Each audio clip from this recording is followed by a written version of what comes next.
అసలు UPI pay later అంటే ఏంటి? యూపీఐ పే లేటర్ అనేది ఎలా యాక్టివేషన్ చేసుకోవాలి? యూపీఐ పే లేటర్ అనేది మన మొబైల్ ఫోన్‌లో గూగుల్ పే, ఫోన్‌పేకి లింక్ చేసుకొని ఏ విధంగా ట్రాన్సాక్షన్ చేసుకోవాలి? ఇలాంటి కంప్లీట్ స్టెప్స్ అయితే ఈ పార్ట్ వీడియో డిస్కస్ చేయబోతాను. వీడియోని అయితే చివరి వరకు వాచ్ చేయండి. Hey guys, this is Anil. Welcome to Anil tech YouTube channel. Guys, I am really sorry. ఈ యొక్క టాపిక్‌లో అయితే నేను కొంచెం డిలే అయ్యానని చెప్పుకోవచ్చు. బికాజ్ ఎందుకంటే నేను ప్రీవియస్‌గా ఒక వీడియో చేశాను. యూపీఐ పే లేటర్ అంటే ఏంటి? ఎలా యాక్టివేషన్ చేసుకోవాలి? కంప్లీట్ స్టెప్స్ ఏంటి అని చెప్పి ఆ వీడియోలో ఎక్స్ప్లెయిన్ చేశాను. రైట్ నౌ ఎలా అప్లై చేసుకోవాలని చెప్పి నెక్స్ట్ వీడియో తీసుకొస్తా అని చెప్పాను, కానీ చాలా లాంగ్ పీరియడ్ అయితే తీసుకొచ్చాను అయితే అనుకుంటున్నాను. బట్ రైట్ నౌ ఇవాళ వీడియోలో మీకు ఏంటంటే proper information A to Z అయితే ప్రొవైడ్ చేస్తాను. సో వీడియోని కనుక మీరు చివరకు చూస్తే మాత్రం యూపీఐ పే లేటర్ అంటే ఏంటి, ఎలా యాక్టివేషన్ చేసుకోవాలి, దానికి పడే ఛార్జెస్ ఏంటి, దాన్ని మనం ఎలా యూజ్ చేసుకోవాలి, ఏ బ్యాంక్ ప్రొవైడ్ చేస్తుంది, ఇలాంటి కంప్లీట్ ఇన్ఫర్మేషన్ అయితే మనకి ఈ వీడియో డిస్కస్ చేయబోతున్నాను. సో ఇంకేమాత్రం ఆలస్యం చేయొద్దు, వీడియోని ఒక లైక్ చేసుకుని అయితే చివరకు చూసేయండి. సో ఫస్ట్ ఆఫ్ ఆల్ అసలు యూపీఐ పే లేటర్ అంటే ఏంటి అని చెప్పి ఆ వీడియోలో చెప్పడం జరిగింది. ఇంకా మీరు తెలుసుకోవాలనుకుంటే మాత్రం ఆ వీడియో లింక్ అయితే మీకు డిస్క్రిప్షన్ లో ప్రొవైడ్ చేస్తాను. వన్స్ ఆ వీడియో చూసి తెలుసుకోండి. బికాస్ మీకు ఒక ఫ్యూ వర్డ్స్ చెప్పేస్తాను. పే లేటర్ అంటే ఏంటంటే యాక్చువల్ గా జనరల్ గా మనకు తెలుసు ఫ్లిప్కార్ట్, అమెజాన్ లో పే లేటర్ ఇస్తాడు. ఆ పే లేటర్ మనం ఏం చేస్తాం, ఓన్లీ ఆన్లైన్ షాపింగ్ మాత్రమే చేస్తాం. సో ఇక్కడ మనకి దాంట్లో యాన్యువల్ గా ఎంత ఫీ కట్ చేసుకుంటాను, లేదంటే ట్రాన్సాక్షన్ ఎంత పేమెంట్ తీసుకుంటాను అన్నట్టు ఏమి ఉండదు. జస్ట్ ఈమె పెట్టుకోవచ్చు, నేను ఫుల్ పేమెంట్ పే చేయొచ్చు. అది ఓన్లీ ఆన్లైన్ ట్రాన్సాక్షన్స్ కి మాత్రమే. ఆన్లైన్ లో షాపింగ్ చేస్తేనే మనకైతే ఆ షాపింగ్ సంబంధించిన పే లేటర్ ఇస్తాడు. అదే యూపీఐ పే లేటర్ అంటే ఏంటంటే, సో మన గూగుల్ పే, ఫోన్ పే ఏదైతే యూపీఐ యాప్స్ ఉంటాయో పేటిఎం తో సహా ఆ యాప్స్ కి మనం లింక్ చేసుకుంటాం. యూపీఐ పే లేటర్ మనకి కనుక ఎలిజిబుల్ ఉన్నట్లయితే. సో ఫర్ ఎగ్జాంపుల్ గా ఎవరికైనా ట్రాన్సాక్షన్ చేయాలనుకుందాం. సో దాని నుంచి మనం ట్రాన్సాక్షన్ చేస్తే మీకు ఒక 30,000 లిమిట్ ఇచ్చాడు అనుకోవచ్చు. ఒక 10,000 ట్రాన్స్ఫర్ చేస్తే మీకు లిమిట్ నుంచి కట్ అయిపోద్ది అన్నట్టు. దాన్ని మళ్ళీ మీకు 45 days లో దాన్ని పే చేసుకోవాలి. సో దానికి ఒక్కొక్క బ్యాంక్ ఒక్కొక్క రకంగా మనకైతే GST and charges processing fee వేస్తుంది. అది వేరే విషయం చెప్పుకోవచ్చు. రూపే క్రెడిట్ కార్డ్ ని ఎలా అయితే మీకు గూగుల్ పే అకౌంట్ కి లింక్ చేసుకుంటారో, as of now UPI pay later ని కూడా మీరు లింక్ చేసుకోవచ్చు. ఆల్మోస్ట్ ఈ అప్డేట్ అనేది మనకి గూగుల్ పే లో వచ్చేసింది. First of all UPI pay later అనేది గూగుల్ పే కి ఏ విధంగా లింక్ చేసుకోవాలో చెప్తాను. తర్వాత ఎలా అప్లై చేసుకోవాలని కూడా ప్రాసెస్ చూపిస్తాను. ఫస్ట్ ఆఫ్ ఆల్ మీకు కనుక పే లేటర్ అనేది ఉందనుకుందాం. ఉంటే కనుక ఫస్ట్ ఆఫ్ ఆల్ మీరు ఏంటంటే, ఒకవేళ మీకు ప్రీ అప్లోడ్ ఎలిజిబుల్ వచ్చినా, లేదంటే మీకంటూ ఒక ఆఫర్ ఉంటే కనుక first of all play store open చేసిన తర్వాత గూగుల్ పే అప్లికేషన్ అయితే అప్డేట్ చేసుకోండి. వన్స్ మీరు ఎప్పుడైతే అప్డేట్ చేసుకుంటారో మళ్ళీ ప్లే బ్యాక్ వచ్చేసి గూగుల్ పే యాప్ అయితే ఓపెన్ చేయండి. సో గూగుల్ పే యాప్ అయితే ఓపెన్ చేస్తున్నాను. ఓపెన్ చేసిన తర్వాత ఇక్కడ స్క్రీన్ మీద మీరు చూసుకోవచ్చు. జస్ట్ ఏం లేదు, ఓపెన్ చేసిన తర్వాత రైట్ సైడ్ లో మీ ప్రొఫైల్ మీద ట్యాప్ చేయండి. ఇక్కడ స్క్రోల్ చేసుకుంటూ చూసుకున్నట్లయితే ఇక్కడ చూసుకోవచ్చు మీకు అకౌంట్స్ ఉంటుంది కదా, దాని మీద క్లిక్ చేయండి. క్లిక్ చేసిన చూసుకోవచ్చు మీకున్న బ్యాంక్ అకౌంట్స్ అనేది చూపిస్తుంది. దాని కింద యాడ్ బ్యాంక్ అకౌంట్ చూపిస్తుంది. దాని కింద add RuPay credit card or UPI వస్తుంది. ప్రీ అప్రూవ్డ్ గా శాంక్షన్ అయినట్లయితే మాత్రం మీరు ఈజీగా యాడ్ చేసుకోవచ్చు అని చెప్పడం జరుగుతుంది. రైట్ నో మీకు కనుక యాక్సిస్ బ్యాంక్ కానీ, ఐసిఐసి బ్యాంక్ కానీ, స్టేట్ బ్యాంక్ ఆఫ్ ఇండియా కానీ ఈ 3 బ్యాంక్ అకౌంట్స్ కనుక మీకు ఉన్నట్లయితే మాత్రం మీరు ఫ్రీగా యూపీఐ పే లేటర్ అయితే యాక్టివేషన్ అయితే చేసుకోవచ్చు అని చెప్పి వీళ్ళు క్లియర్ గా మెన్షన్ చేయడం అయితే జరిగింది.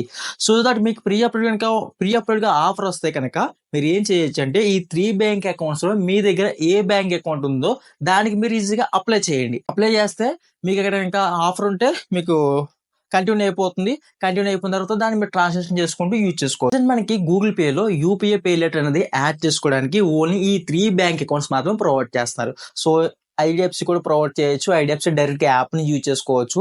బట్ గూగుల్ పే వాడు ఇంకా దాన్ని అయితే లింక్ చేసుకోలేదు. Axis bank, ICICI bank, state bank and IDFC కూడా ప్రొవైడ్ చేస్తుంది. రైట్ నో దాన్ని ఇంకా వాళ్ళ ఇంప్లిమెంటేషన్ చేస్తున్నారు గూగుల్ పే లింక్ చేయడానికి.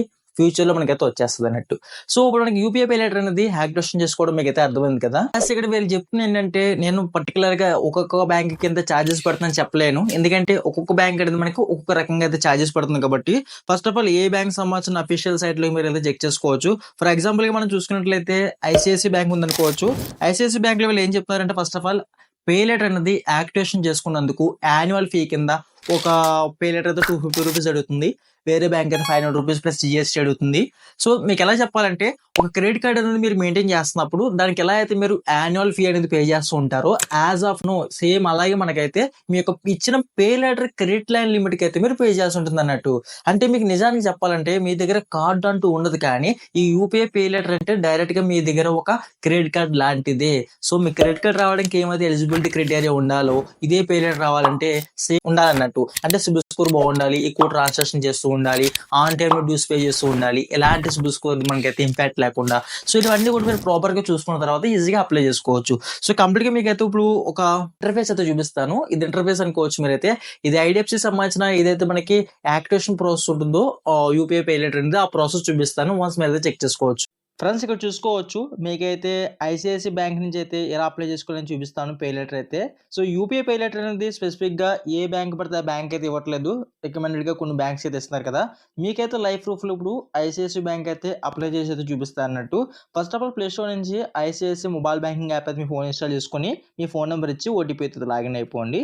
సో ఇక్కడ లెట్స్ గెట్ స్టార్టెడ్ మీద క్లిక్ చేస్తాను, స్టార్ట్ అయిపోతుంది. ఇక్కడ వెరిఫికేషన్ చేస్తా అన్నట్టు నా సిమ్ కార్డు ఏ బ్యాంక్ అకౌంట్ లింక్ అయిందో ఇవన్నీ కూడా నేను ప్రాసెస్ కంప్లీట్ చేస్తాను. ఈవెన్ మీకు ఐసిఐసి అకౌంట్ ఉండాలని రూల్ లేదు, లేకపోయినా సరే యాప్ మీ ఫోన్లో ఇన్స్టాల్ అయితే చేసుకోవచ్చు. వన్స్ యాప్ మీ ఫోన్లో ఇన్స్టాల్ అయిన తర్వాత వన్స్ ఓపెన్ చేయండి. ఇక్కడ స్క్రోల్ చేసుకుని డౌన్కి వచ్చినట్లయితే గైస్ ఇక్కడ చూసుకోవచ్చు పే లెటర్ అని చెప్పి మనకి ఆప్షన్ అయితే కనిపిస్తుంది కదా. ఇక్కడ ఈ పే లెటర్ మీద క్లిక్ చేసి ఉంటుంది.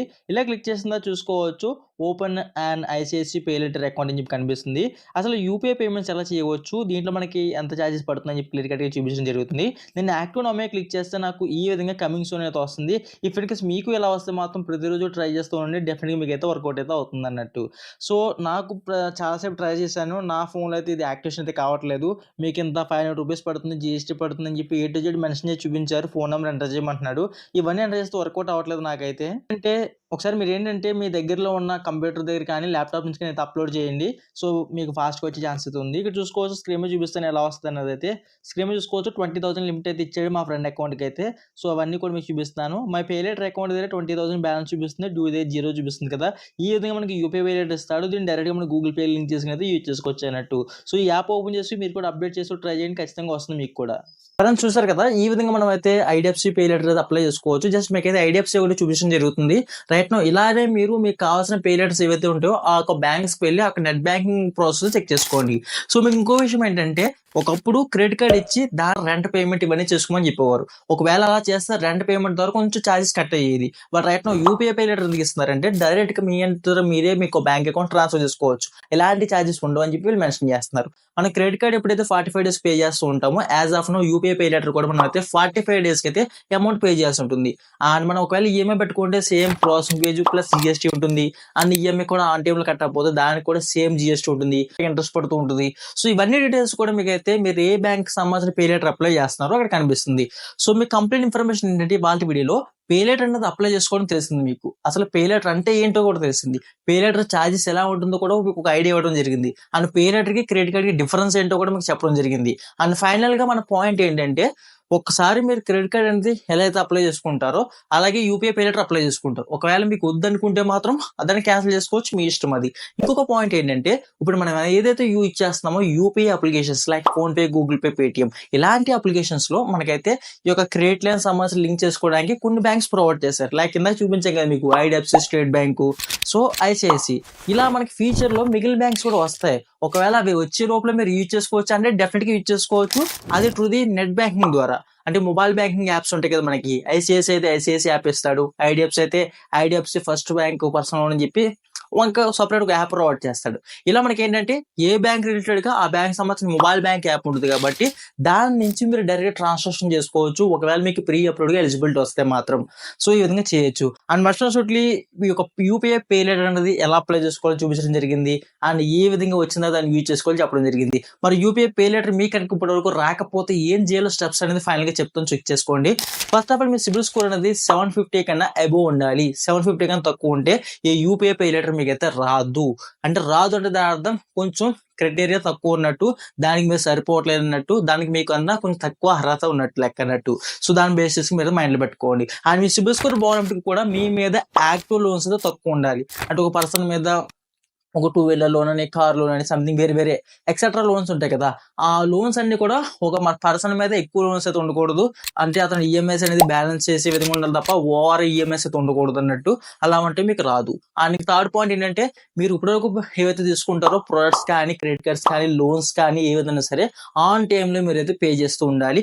ఒకటి కూడా మనకైతే చెక్ బౌన్స్ అయితే అయ్యి ఉండకూడదు. అవన్నీ మీరు ఆన్ టైంలో పే చేస్తా కూడా మీ సిబిల్ స్కోర్ బాగుంటుంది. మీ క్రెడిట్ హిస్టరీ, మీ క్రెడిట్ పేమెంట్ హిస్టరీ అయితే హెల్త్ గుడ్ గా ఉంటుంది. అప్పుడు మీరు ఏం అప్లై చేసినా ఫాస్ట్ అప్రూవల్ అయితే వస్తుంది. ఇంకొక విషయం ఏంటంటే, చాలా మంది తెలియంది స్టేట్ బ్యాంక్ కానీ, ఐడిఎఫ్సి బ్యాంక్ కానీ, అండ్ మీకు ఏదైతే ఇప్పుడు ఐసిఐసి బ్యాంక్ చెప్తానో ఇవన్నీ అకౌంట్స్ కూడా మీకు ఆ బ్యాంక్ లో అకౌంట్ ఉంటేనే ఆ పే లెటర్ మీరు అప్లై చేసుకోగలుగుతారు. ఒకవేళ మీ దగ్గర వేరే బ్యాంక్ ఉంది, దీన్ని అప్లై చేసుకోవాలనుకుంటే సెట్ అవ్వదు. సో కంప్లీట్ గా ఏదైతే మీకు బ్యాంక్ నుంచి యూపీఐ పే లెటర్ అప్లై చేసుకుందాం అనుకుంటున్నారో మస్ట్ అండ్ షుడ్లీ ఆ బ్యాంక్ సంబంధించిన యూపీఐ పే లెటర్ కావాలంటే ఆ బ్యాంక్ అకౌంట్ మీకు ఉండాలి. అప్పుడు మాత్రం అప్లై చేసుకోవచ్చు. ఇది మనకి వాళ్ళ వీడియోతో. మరి ఇలాంటి మరిన్ని ఇంట్రెస్టింగ్ వీడియోస్ కోసం ఇప్పుడే మన ఛానల్ సబ్స్క్రైబ్ చేసుకుని పక్కన బెల్ ఐకాన్ అయితే యాక్టివేట్ చేసుకోండి. ఓకే, బాయ్ ఫ్రెండ్స్, కలుద్దాం.